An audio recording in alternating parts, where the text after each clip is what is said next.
Good morning, good evening, good night, everyone. Welcome back to Lana's Little Things with me, Dr. Lana, specialist gerontologist, talking all things on living agelessly, family caregiving, bridging generational gaps, entrepreneurship life, and just life itself. So, specifically speaking to older ones and caregivers, because you're my special audience.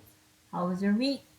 Don't forget to subscribe, like, press the notification bell for more of great topics and practical topics and insights on this journey we call life and this journey we call aging and the stressors and the in betweens and the up days and the down days and the sine curves. You know how it is? That's the reality. So today I thought we'd just do some, it's going to be brief. We're going to do enlist, and I would like when we're what you can do, if you can make some notes today, tonight, because we're going to be talking about Alzheimer's and the stages of Alzheimer's. And some persons do ask, Doc, well, how do I know that I'm feeling like this? How do I know where I am? Is it time to do this? Does this mean anything? Mommy or dad or my spouse, they're forgetting the phone, they're forgetting the keys. They never used to do that before. What does that mean? How bad is it? Does that mean I have it? What do we do then? What do we talk about then? When is it going to get worse? How long is this going to be? The questions are endless and endless. And of course, the answers too, if you research, seem confusing and endless. However, we do have staging, and in those stages, we do have little breakdowns. It's very complex, so this is just like an appetizer on it, just a little bit of information so you know where you can direct your aim, so to speak, so that you can feel a little more empowered by the time we're done here. Okay? So, and if you leave your comments, that helps a whole lot with the algorithm. I really appreciate it. The feedback I get is fantastic. Um, Writing, commenting, telling me what your thoughts are, what your experience is, really does help it to get to other persons so that they too and their friends and their family can figure, well, one, we're not alone. Two, oh my, what to do. And there are some kind of answers. So without further ado, let's talk about Alzheimer's. And you're like, oh, Alzheimer's again. But here's we're gonna do something specific that we've never done before. We're talking about the stages of Alzheimer's. Stages. Does Alzheimer's actually have stages? I thought it was just don't remember, and then it gets worse. Actually, no, but science has to break it down, and that's great because then, and remember, nothing is foolproof. So even if you see some signs, remember sometimes it can mix them. One can blend into the other. It is a stage. It is a process. It is a progression.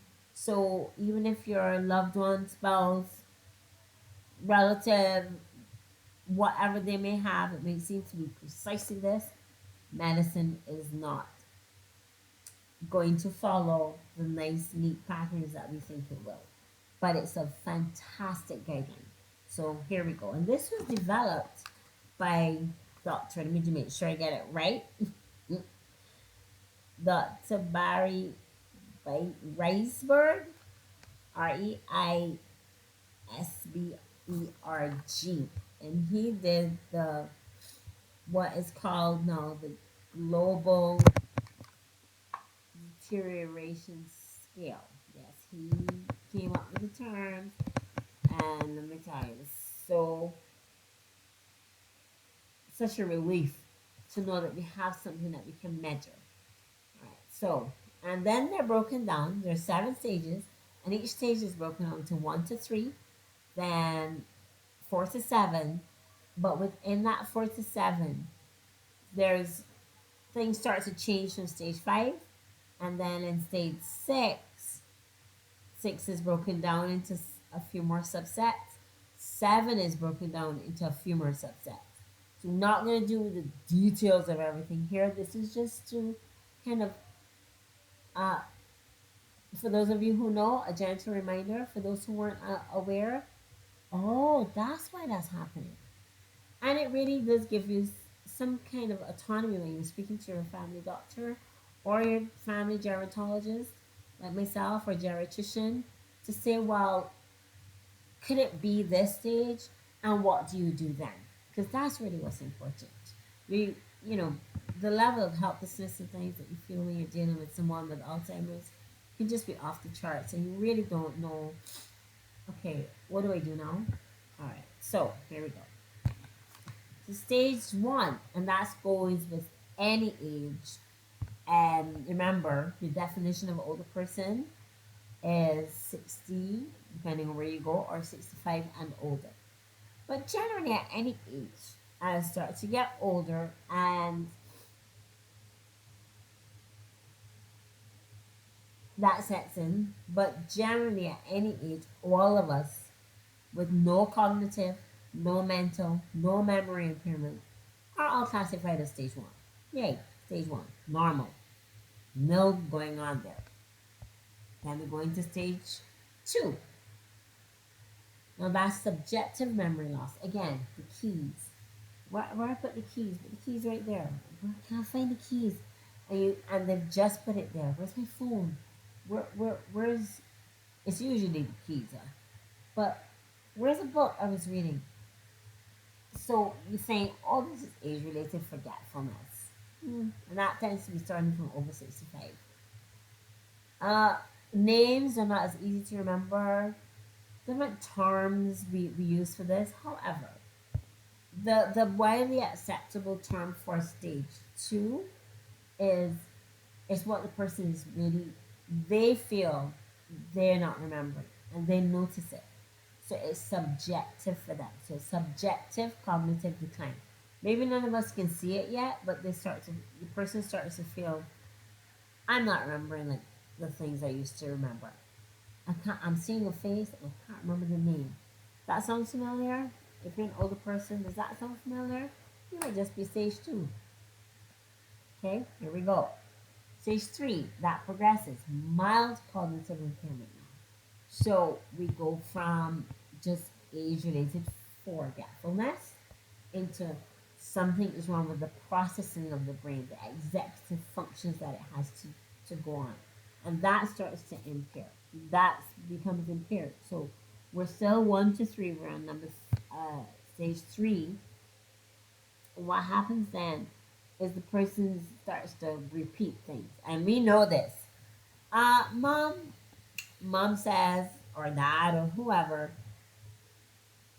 remember I went to town this morning and the I got the papers you wanted me to get.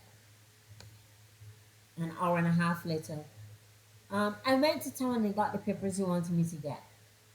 And you say, yeah, mom, you told me that already. I did? Did I? Sometimes they say, no, I didn't. It's the first time I'm telling you. Okay, that's your cue. Number one, don't argue. But you start to notice things. But don't argue back because in their mind, that's their recollection. So they start to repeat stuff, but sometimes they're aware, and then but it's where the public starts to be aware of it now. So repeating, stage three. Remember, there's one to three, so we've done that block.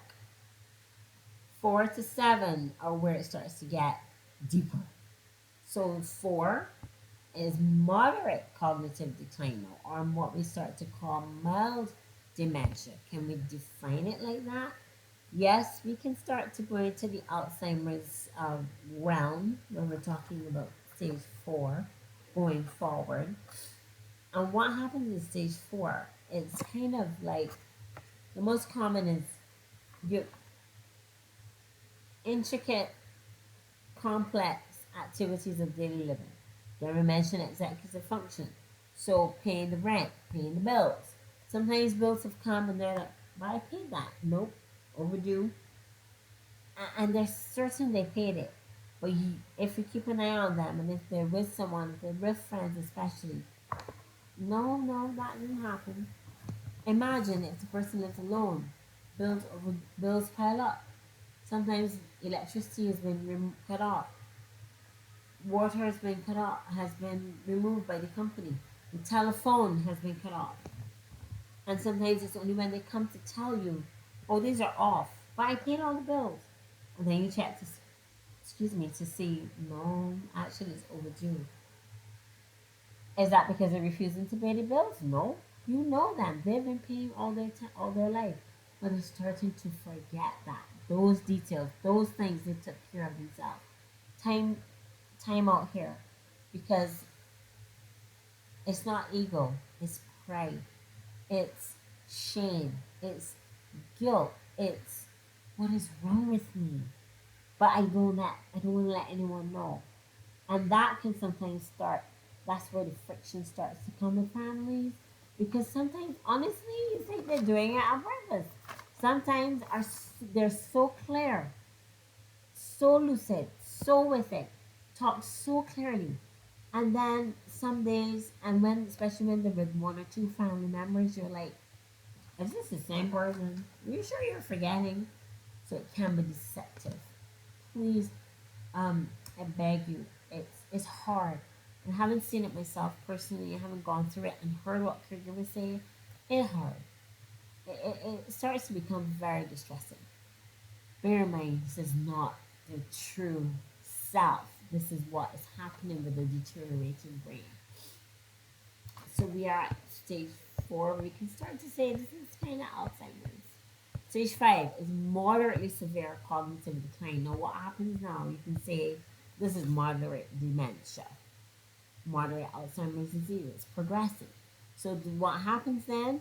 Then sometimes older persons need help, a little bit more of assistance choosing their clothes. They might mix match colors. They might mix match and do things that they never did before. They might be neglect a bit. They might forget, Mom, you had those same clothes on. That's not true. Or, these are my clothes. I can wear them as often as I want. Then there's friction. So remember, if there starts to be friction, think something's happening.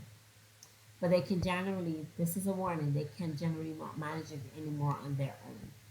And then memory, the long term. Oh, I remember when we were at school. But then the question, what did you have for breakfast? Either they make something up or they definitely drew a blank or drawing a blank. That's your clue. Make a little note of it. Make little notes, those of you who are caregivers.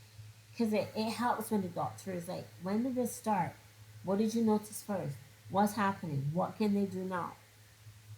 How long does that stage last? Most of these are like a year and a half, 2 years. Some might say it was 6 months. Some say it was 3 years. Some can't tell.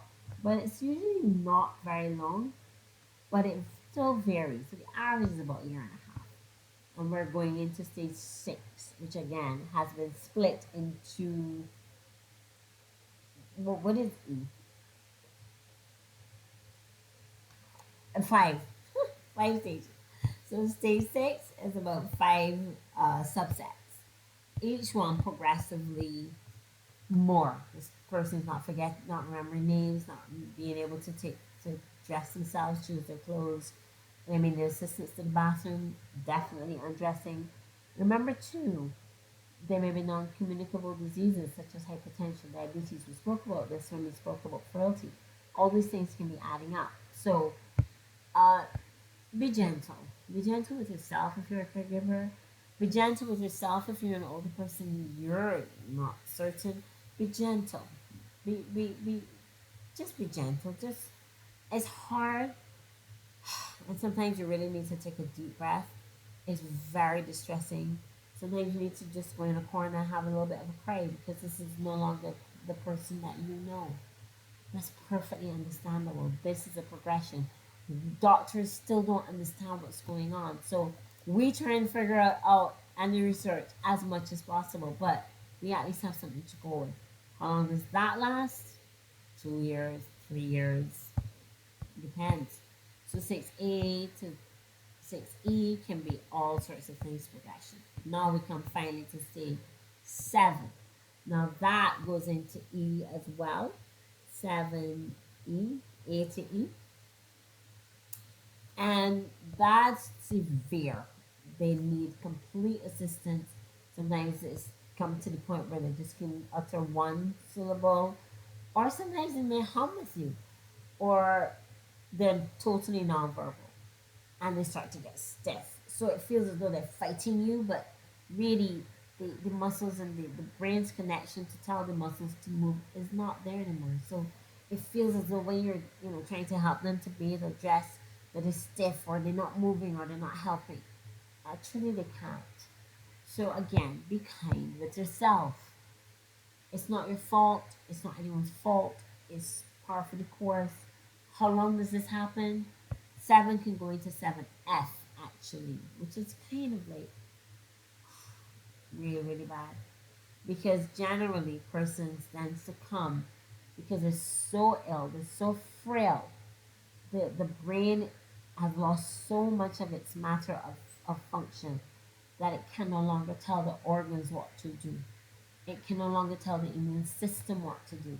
The organs themselves and the immune system themselves and your internal body function can no longer coordinate and tell you what to do.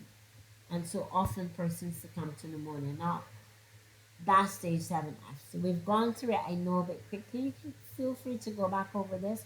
Feel free to ask me any questions. Join, email me at lana@lanamd.com. I will leave it in the link below. I will leave the research in the link below. I will also remember to join me on lanaslittlethings.com. And if you're looking for a course, if you're looking overwhelmed, and you really need to know what how this progresses, but as caregivers, how to take care of yourselves, join me. We can have a session. We can have a free Zoom chat to see where we fit together.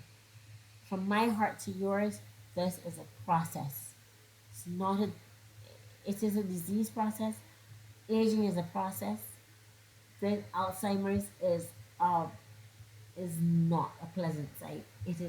It robs you of the person you knew. It robs you of the joy you could have had. It robs you of what could have been.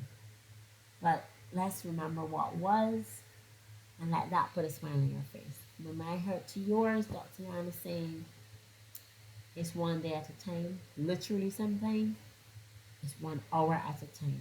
Moment by moment. It is not easy. Is it doable? Sometimes it doesn't feel that way, but at least we have something that we can talk about. We can have a conversation. Take care in the meantime. Good morning, good evening, good night. From my heart to yours. Dr. Lana signing out. Until next time. We'll talk later. Mwah.